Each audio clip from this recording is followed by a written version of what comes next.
Pertama kali nih plesir nang awal tahun tapi kurang menikmati. Nyong plesire anu dina wingi.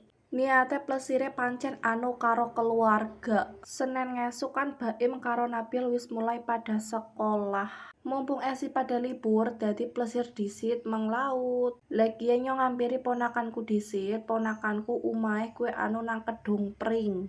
Ponakanku dodolane nang kantin SMA Negeri Sumpyuh. Bar ngampiri ponakane gari lanjut jemput mamake karo mbok Ayune. Singkat cerita wis jemput mamake, gari konjio duit disit kone mamake nang ATM Nusa Wungu. Plesir karo keluarga numpake karo mobil bak seru banget tau. Rika wis tau pada jajal urung plesire numpak mobil bak. Berhubung plesire pas banget nang awal tahun, dadi macete pol. Tapi tujune kok macete anu ora suwe.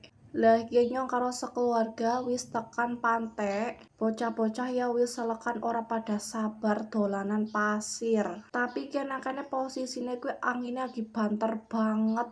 Kit kang umah jane wis peteng dedet langite. Tapi wong ujarku konek wis tekan pantai langite kuwi cerah. Jebule pada bae peteng dedet tek.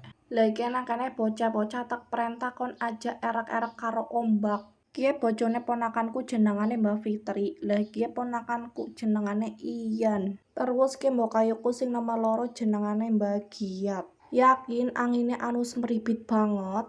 Ombake juga anu gede. Mulane nyong baur-baur terus kon aja pada erek ombak.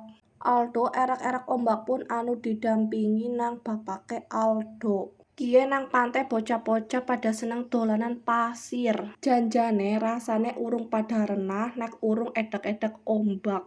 Nah pas wis pada dolanan pasir bocah-bocah gari pada renang. Tapi renangnya sedalato karena nakane posisinya udan deres. Gue mbok udane gue dicampur angin. Bener-bener deres, anginnya juga kenceng banget. Mulane golek plesir kurang menikmati ya gue karena udan.